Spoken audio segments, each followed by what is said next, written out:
प्यारे, आप सभी का आपके अपने channel Gurukul coaching centre HS हार्दिक स्वागत एवं अभिनंदन करता है।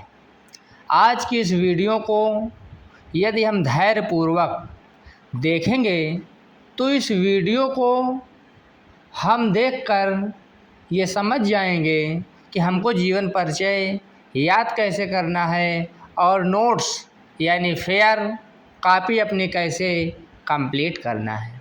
तो इस वीडियो को देखने के बाद आज से आपका नोट्स बनाने वाला, जीवन परिचय याद करने वाला झंझट समाप्त होने वाला है।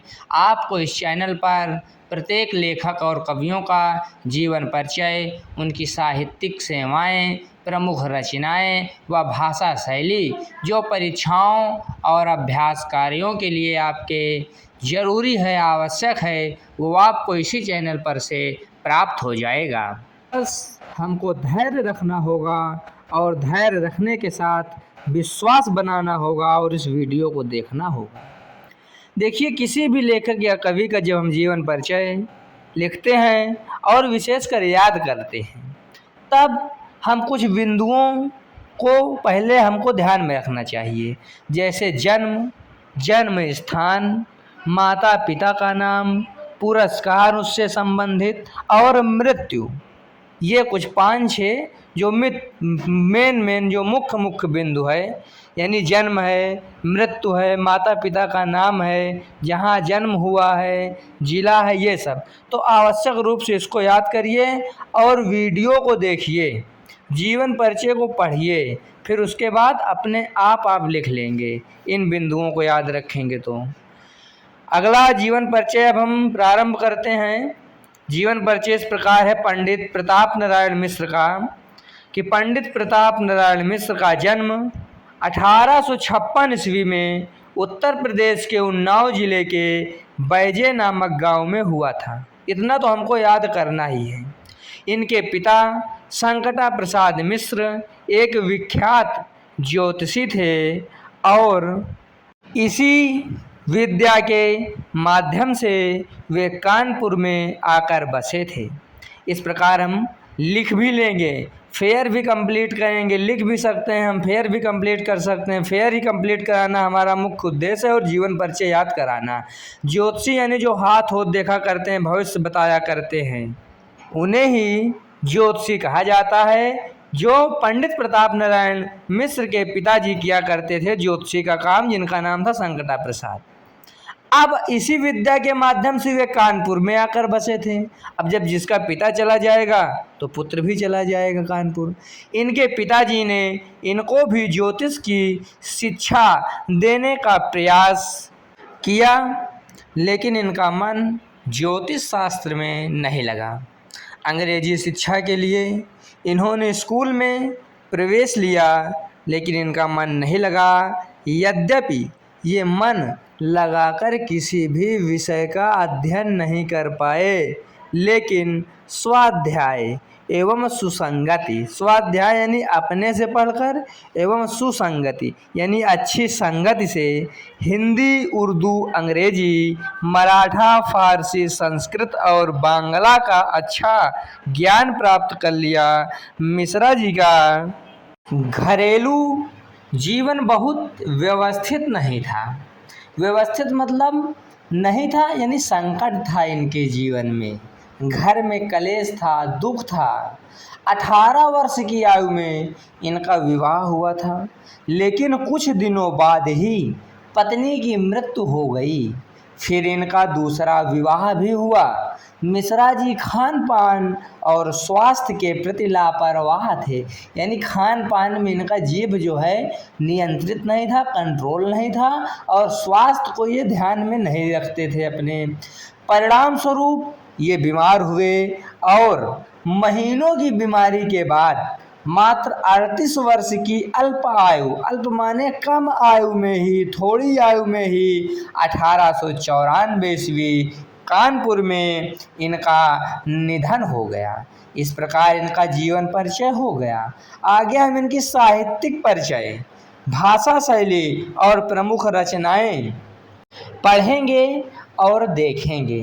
अब जीवन परिचय जिस प्रकार हमने लिखा है, आप सेम इसी प्रकार लिखिए और याद करने का प्रयास कीजिए। नंबर आपके कटने वाले नहीं हैं।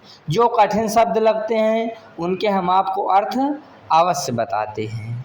परीक्षाओं में लेखक और कवियों का जीवन परिचय तो अवश्य ही पूछा जाता है, लेकिन जीवन परिचय के साथ साहित्यिक सेवाएं, उनकी भाषा शैली, प्रमुख रचनाएं भी पूछी जाती हैं। लेकिन जीवन परिचय के साथ ये तीनों नहीं पूछी जाएंगी। या तो साहित्यिक सेवाएं पूछा जाएगा, या भाषा शैली, या प्रमुख रचनाएं। तो हमको इन बिंदुओं को भी याद करना पड़ता है जीवन परिचय के साथ साथ। साहित्यिक सेवाएं देखिए, मिश्र जी भारतेंदु जी से प्रभावित होने के कारण उनको अपना गुरु मानते थे। इस प्रकार लिखेंगे और याद करेंगे। और उनकी जैसी ही भाषा शैली अपनाकर कई रचनाएं भी रची। सर्वप्रथम इन्होंने 1883 ईस्वी में कानपुर से ब्राह्मण नामक पत्र निकालना शुरू किया। बंगला के, यानी बांग्ला भाषा होती है बंगाल की, तो बांग्ला के अनेक ग्रंथों का हिंदी अनुवाद करके भी इन्होंने हिंदी साहित्य की श्री वृद्धि की, यानी बढ़िया वृद्धि की। विस्तार इन्होंने साहित्यिक सेवाओं के माध्यम से अपने हिंदी साहित्य का किया।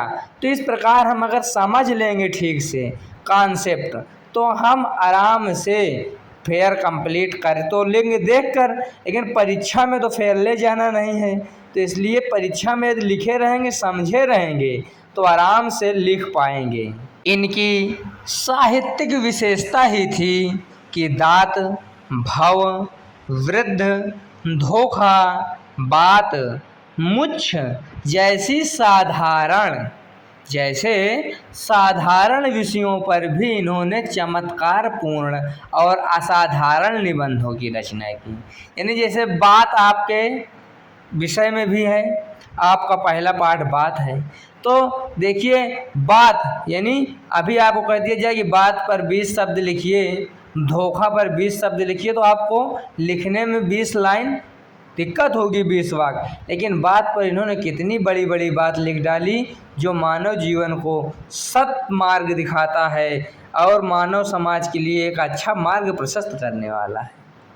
इनकी प्रमुख रचनाएं देखिए, प्रताप पीयूष, प्रताप समीक्षा, भव, दात, चिंता, पेट, स्वतंत्रता, रिश्वत, हठी हम्मीर, गौ संकट, मन की लहर, दंगल खंड, पंचामृत, राजसिंह, राधा रानी, इंदिरा तथा ब्राह्मण पत्रिका आदि। इतनी रचनाओं में यदि हम आधी रचना भी याद कर लेते हैं तो हम आराम से नंबर पा जाएंगे। अगर हम 5 या 6 भी याद कर लेते हैं, उसके आगे आदि लगा देंगे, तब भी हमारी रचनाएं वाला जो प्रश्न होगा वो हमारा सही हो जाएगा। जीवन परिचय या रचनाएं लिखिए, तो हम जीवन परिचय तो बढ़िया से लिख लेंगे, और रचनाएं हमको ज़्यादा नहीं याद है तो 5-6 रचनाएं लिखकर आदि लिख लेंगे, काम हमारा फर्स्ट क्लास हो जाएगा। अब यह भाषा शैली पूछ लें कि जीवन परिचय और भाषा शैली बताइए, तो भाषा शैली कैसे लिखेंगे, लिखा हुआ है। अपनी रचनाओं में मिश्र जी ने सर्वसाधारण की बोलचाल एवं भाषा का प्रयोग किया है। सर्वसाधारण माने साधारण से साधारण भी मनुष्य समझ पाए। इसमें उर्दू तथा अंग्रेजी के शब्दों का भी प्रयोग मिलता है।